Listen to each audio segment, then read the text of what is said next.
आता याला विसरभोळेपणा म्हणावा की आळशीपणा आता मला समजत नाही आहे. कारण हा व्हिडिओ मी शूट केला होता 6 महिन्यापूर्वी, म्हणजे 26 जानेवारीच्या दिवशीचा हा व्हिडिओ आहे. ज्या दिवशी होतं आमच्या स्वीटूचं अन्नप्राशन, प्लस तिचा 6 महिन्याचा बड्डे पण होता, प्लस तिचं ते अभ्यंगस्नानचा व्हिडिओ पण बनवायचा होता.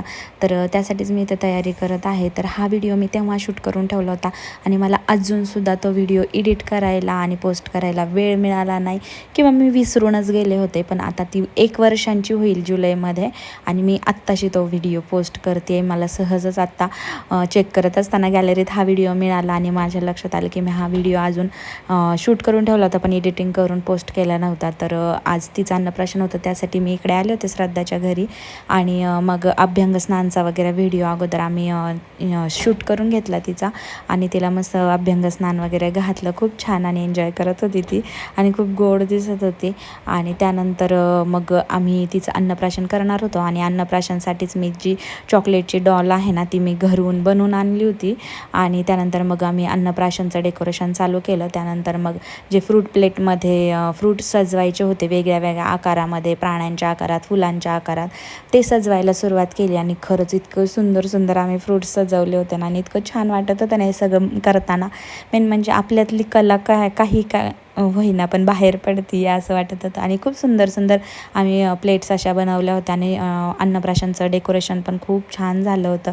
तुम्ही पाहू शकता किती सुंदर डेकोरेशन केलं होतं. आणि मी आणि श्रद्धाने वगैरे मिळून आम्ही दोघी तिघींनी मिळून हे डेकोरेशन केलं होतं आणि खूप सुंदर झालं होतं. त्यानंतर मग तिचं अन्नप्राशन करायचं होतं.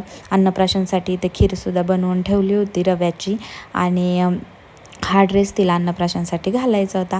आणि बॅकड्रॉपचं पण डेकोरेशन झालेलं होतं आणि सगळंच खरंच खूप सुंदर वाटत होतं. आणि मेन म्हणजे 26 जानेवारीची सगळ्यांनाच सुट्टी होती ना, तर सगळ्यांनी वेळ काढून तिच्या अन्नप्राशनसाठी आले होते. आणि हे बघा इथं ती तयार होऊन बसलेली आहे.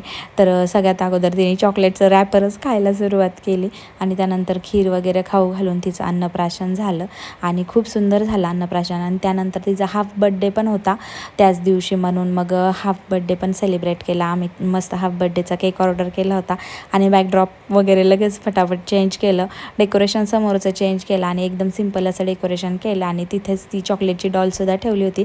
त्यानंतर मग तिचं हाफ बड्डेचं सेलिब्रेशन पण झालं, म्हणजे 6 महिन्यांच्या बड्डेचं. आणि ती तर एवढी एक्सायटेड होती ना, तिला असं वाटत होतं काय करू आणि काय नाही. आणि नेमकी आजच अन्नप्राशन झालेलं होतं त्यामुळे ती केक पण खाऊ शकत होती. आणि केकवर तर ती अशी तुटून पडली होती ना, 6 महिन्याची कमी एकाच झटक्यात तिने पूर्ण करून टाकली. आणि असं झालं स्वीटूचं अन्नप्राशन.